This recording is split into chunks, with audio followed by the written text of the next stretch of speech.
क्रिया। बच्चों, आज हम क्रिया के बारे में जानेंगे और समझेंगे कि क्रिया किसे कहते हैं, धातु किसे कहते हैं, क्रिया के कितने रूप होते हैं। आइए समझें। मैं घमंडों में भरा ऐठा हुआ एक दिन जब था मुंडेरे पर खड़ा, अचानक दूर से उड़ता हुआ एक दिन का आंख में मेरी पड़ा।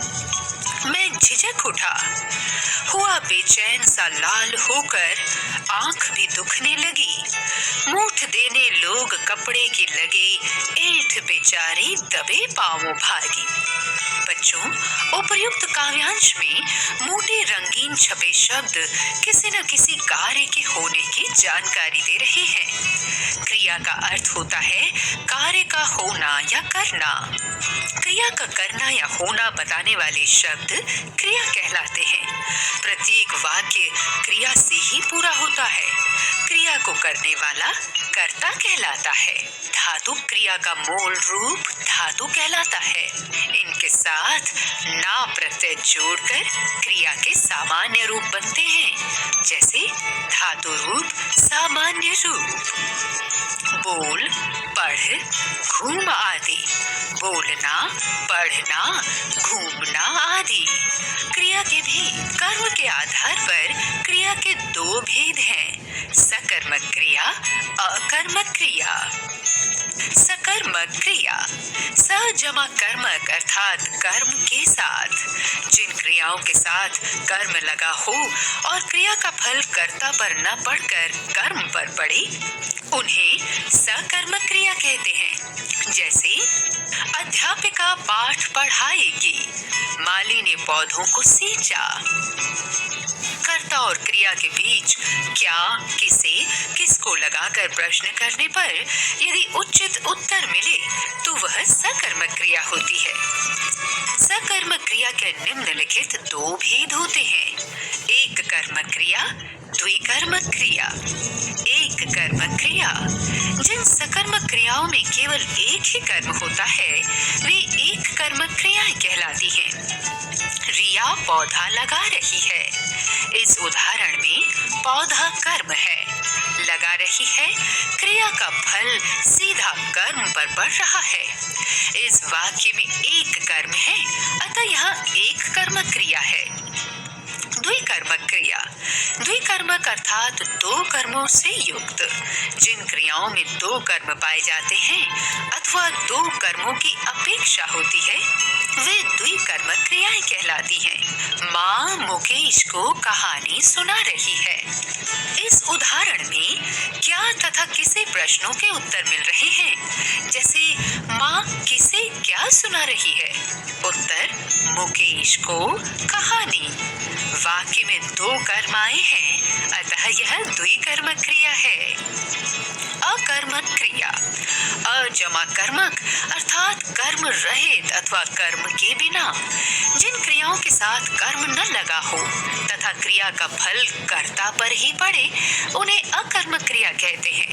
जैसे आकाश में पक्षी उड़ रहे हैं, विनय जोर से चिल्ला रहा है। यहाँ कर्ता और क्रिया के बीच क्या, किसे और किसको लगाकर प्रश्न करना चाहिए, कोई उत्तर नहीं मिल रहा। अतः जहाँ क्रिया के साथ इन प्रश्नों के उत्तर न मिले वहाँ अकर्मक क्रिया होती है। रचना के आधार पर क्रिया के भेद, संयुक्त क्रिया, नाम धातु क्रिया, प्रेरणार्थक क्रिया, पूर्वकालिक क्रिया। संयुक्त क्रिया। पिताजी, आप दफ्तर से लौट आए। इस वाक्य में एक से अधिक क्रियाएं हैं, जैसे लौट, आए। यहाँ दो क्रियाएं मिलकर एक ही कार्य पूर्ण कर रही हैं, अतः ये संयुक्त क्रियाएं हैं। इस प्रकार दो या दो से अधिक धातुओं के योग से बनी क्रिया संयुक्त क्रिया कहलाती है। नाम धातु क्रिया, दूसरे की वस्तु देखकर ललचाना नहीं चाहिए। इस वाक्य में ललचाना क्रिया है और यह लालच विशेषण से बनी है, अतः ये नाम धातु क्रिया है। इस प्रकार जो क्रियाएं संज्ञा, सर्वनाम, विशेषण तथा अनुकरणवाची शब्दों से बनती हैं, वे नाम धातु क्रिया कहलाती हैं। संज्ञा, सर्वनाम, विशेषण तथा अनुकरणवाची शब्दों से निर्मित कुछ नाम धातु क्रियाएं इस प्रकार हैं। शर्म, शर्माना, अपना, अपनाना, गरम, गरमाना, कप कप, कप कपाना। प्रेरणार्थक क्रिया, माँ मनीष से पत्र लिखवाती है। वाक्य में माँ प्रेरणा देने वाले कर्ता है। मनीष को प्रेरित किया जा रहा है, अतः वाक्य में लिखवाती प्रेरणार्थक क्रिया है। इस प्रकार जिस क्रिया को कर्ता स्वयं न करके दूसरे को करने की प्रेरणा देता है, उसे प्रेरणार्थक क्रिया कहते हैं। प्रेरणार्थक क्रिया में दो कर्ता होते हैं, प्रेरक कर्ता, प्रेरणा देने वाला, जैसे माँ, प्रेरित कर्ता, प्रेरित होने वाला अर्थात जिसे प्रेरणा दी जा रही है, जैसे मनीष। प्रेरणार्थक क्रिया के दो रूप हैं, प्रथम प्रेरणार्थक क्रिया तथा द्वितीय प्रेरणार्थक क्रिया। प्रथम प्रेरणार्थक क्रिया, मीना अपने बेटे को सुलाती है। इस वाक्य में कर्ता प्रेरक बनकर प्रेरणा दे रहा है, अतः यह प्रथम प्रेरणार्थक क्रिया का उदाहरण है। सभी प्रेरणार्थक क्रियाएं सकर्मक होती हैं। द्वितीय प्रेरणार्थक क्रिया, दिव्या राहुल से बच्चे को झूला झुलवाती है। इस वाक्य में कर्ता स्वयं कार्य न करके किसी दूसरे को कार्य करने की प्रेरणा दे रहा है और दूसरे से कार्य करवा रहा है, अतः यहाँ द्वितीय प्रेरणार्थक क्रिया है। पूर्वकालिक क्रिया, पूर्वकालिक का शाब्दिक अर्थ है पहले समय में हुई। पूर्वकालिक क्रिया मूल धातु में कर अथवा करके लगाकर बनाई जाती है, जैसे नीरा ने घर पहुंचकर भोजन किया। उपर्युक्त वाक्य में भोजन किया मुख्य क्रिया है, इसमें पहले पहुंचकर क्रिया हुई है, अतः यह पूर्वकालिक क्रिया है। इस प्रकार जिस वाक्य में मुख्य क्रिया से पहले यदि कोई क्रिया आ जाए तो वह पूर्वकालिक क्रिया कहलाती है। आओ दोहराएं, किसी कार्य का करना या होना क्रिया कहलाता है।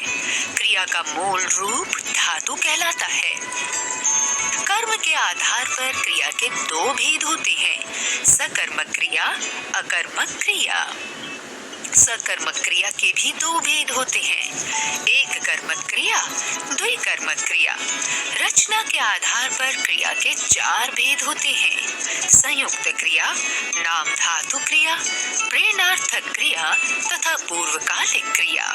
प्रेरणार्थक क्रिया के दो भेद होते हैं, प्रथम प्रेरणार्थक क्रिया तथा द्वितीय प्रेरणार्थक क्रिया।